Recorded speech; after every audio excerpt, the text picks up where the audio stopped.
Because without mindfulness, you cannot maintain purity of body, mind, and speech. You need mindfulness to see clearly, to insight into phenomena, to awaken, to develop the initial wisdom or the penetrative wisdom. Yoniso manasikara, wise attention at the moment of sense experience, so that at the moment of seeing, hearing, smell, taste, tactile, or thought process, you straight away will develop the understanding so that you will not act heedlessly or deludedly. So this Yoniso Manasikara is the wisdom that arise at the moment of sense experience. They are already there within you. That's why you must cultivate until they arise. Then every moment, every instant, at the moment of sense experience, whichever sense faculty or sense basis, when they arise, this Yoniso Manasikara or wisdom will prompt you. And when they prompt you, you will know how to act. You will not be deluded by them. That's how you can develop all this. Otherwise, it's impossible. So, for you to have this ability to maintain purity in body, speech, and mind, you have to develop mindfulness. Then, from mindfulness, you develop wisdom. And with that, you can guard against wrong and evil tendency. That's the reason why under Avija Sutra, the 10 step, the enlightenment sequence, the first three, yeah, is relatively easy. You must have Dhamma friends, step 1. And when you have Dhamma friends, you will have opportunity to listen to the true Dhamma. This is step 2 of Avija Sutra, which all Kayamita has or have fulfilled. Then if you really go into the listening of the Dhamma, you will develop the first and second turning wisdom to actually stabilize your understanding and develop the initial wisdom Yoniso Manasikara. Then when you are able to put the Dhamma to test, when it stands up to investigation, you will have faith in the teaching, the Buddha, Dhamma, and the Sangha. So step 3 is faith in the Buddha, Dhamma, and the Sangha. When your faith develops, it will bring forth the virya for you to cultivate sincerely. Then through this first 3 steps, you will be able to develop what they call the initial wisdom, which is step 4. After step 4, what they call Yoniso Manasikara, then only you can develop the daily mindfulness, Sati Sampajana, means mindfulness with clear comprehension. Means your mind is always aware, mindful, most of the time. Yeah. So without the initial wisdom, your mind will stir, you will react to sense experience. So step 4 leading to step 5.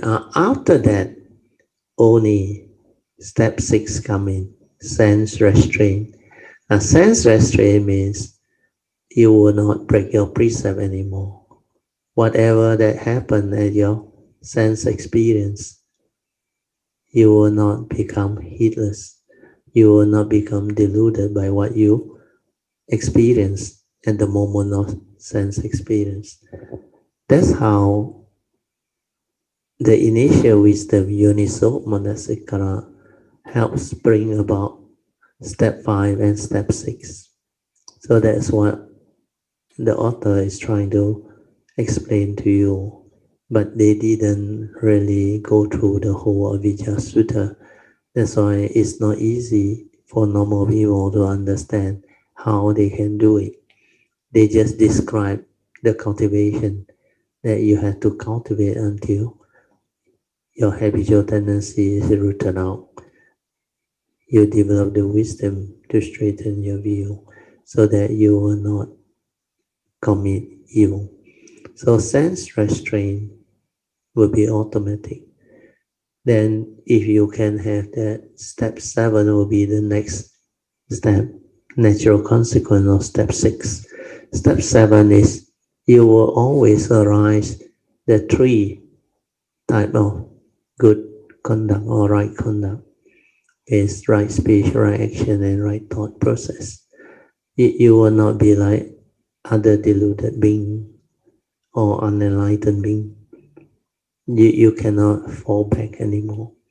That's why by then you are at least a Sotapanna, first stage of sainthood, or Sakadagami, second stage of sainthood. And then only you go to step 8, the cultivation of the 4 foundation of mindfulness, Sati Patana practices. Then after that, you will realize the 7 factors of enlightenment keep on arising. That is step 9. And then enlightenment in the here and now is step 10. So under the Satipatthana Sutta, you will come to realize the final summary. The Buddha always said, after you have cultivated this 4 foundation of mindfulness, you will realize at least anagami, the 3rd stage of sainthood, if there is still some mana or minor conceit remaining. That's the reason why the 3rd stage of sainthood will be realized after you cultivate the 4 foundation of mindfulness. And for you to go into the 4 foundation of mindfulness, step 8, actually you need to pass through the first 7 steps, which will enable you to become at least a Sotapanna or a Sakadagami. That's the reason why you look at the Satipatthana practices, the cultivation under the sutta. The Buddha always said you have to start by overcoming. After overcoming covetousness and grief, unless you are a Sotapanna or a Sakadagami, you can never overcome covetousness and grief. Then only you do the practices, then only it has its meaning. Then when you do the 4 foundation of mindfulness in accordance with the Buddha's teaching, you will definitely know that you're on the right path because you start to witness the 7 factors of enlightenment. They keep on arising. Means you know you are on the right path. Otherwise, the factors of enlightenment will not arise. These 7 factors of enlightenment are very unique. The first factor of enlightenment is sati. So without a stable sati, you cannot start the 4 foundation of mindfulness. Then when you start, you can develop the subsequent enlightenment factor. So once you have sati, you can go through the second factor of enlightenment to investigate the Dhamma. Then when you investigate the Dhamma stand up to investigation. You have faith, you have joy. Then that one drives you to cultivate. So Saddha, Virya. So Virya is the next enlightenment factor. So when you have Virya, it will drive you to cultivate. Then as you stabilize your mind, this Virya will develop Sati, and Sati will stabilize, and you will experience Piti. Piti is the 4th enlightenment factor. Then from Piti, it will stabilize and become Pasati. Pasati is the tranquility of mind, stillness of mind, the silent mind, the true mind, the unwavering mind. So this Pasati is also an enlightenment factor, is the 5th enlightenment factor. If you don't realize this, you cannot progress. You cannot do awareness-based meditation. That's why to do awareness-based meditation, you must develop passaddhi. Passaddhi is your silent mind, your true mind. It is tranquility and stillness, nothing else, no thought involved. So when passaddhi is stabilized, the awareness nature becomes very stable. Then your ability to see things as they are is very easy and is very clear. That's why from passaddhi, you stabilize it to develop samadhi. Samadhi has the characteristics of unwavering, collected.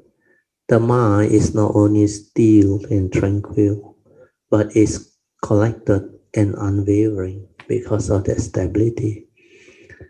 So initially you need samadhi to enable you to see things as they are within the daily life, every moment of sense experience. If you don't have samadhi, your mind will stir, your mind will not be collected and unwavering, it will waver. Waver means it will stir, it will be agitated. So when you have samadhi, you can at every moment of sense experience see clearly, see things as they are.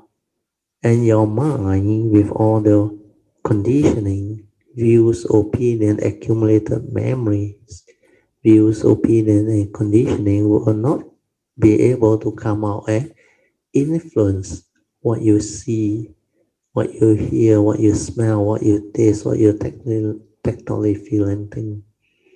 You can stand above it because you can see the direct seeing very clearly. No words, no concept, nothing. Thing is just the way it is. So all the things that the mundane might create, the duality, the views, the opinion, and the conditioning, the right and the wrong, the heedless thinking, all the habitual tendency, the defilements, the anusaya, the asavaks, all these are due to delusion, ignorance. That's why with samadhi, at the moment of sense experience, you can see and observe clearly. Then you know how you get yourself entangled, how your mind stir and become conditioned into fear, worry, anxiety, sorrow, and lamentation, or become emotional, violent, angry, how envy, hatred arise. So all this is meditation. When your mind has sati and samadhi, especially passaddhi and samadhi, sati, passaddhi, and samadhi, it can see things as they are. It can insight into phenomena. It can awaken. It can develop the understanding. Then through that understanding, you straighten your view. You liberate your mind. Then you develop the initial wisdom called Yoniso Manasikara. That's how cultivation is to be developed. And you transform. So when you develop this ability to transform through wisdom, after you have samadhi, you keep on seeing things as they are awakened. And that is wisdom. With wisdom, the last factor of enlightenment can arise. Upeka, equanimity of mind. Without wisdom, upeka cannot arise. The upeka which is born of concentration, that one is different. That one is a conditioned state. It's not a free mind. The free mind supported by wisdom is the real enlightenment factor, upeka, so that you can live life, so that in the midst of living, you can still be peaceful, no matter what happened, where you are, under what circumstances and conditions, who you encounter, you are still at peace at all times, anywhere, any place, anytime, under any circumstances. because of the wisdom, the quality of wisdom. Without wisdom, the mind will still will react. It will want things its way.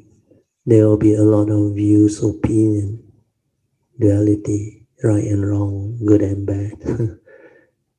Then they will also have a lot of argument, fair or not fair.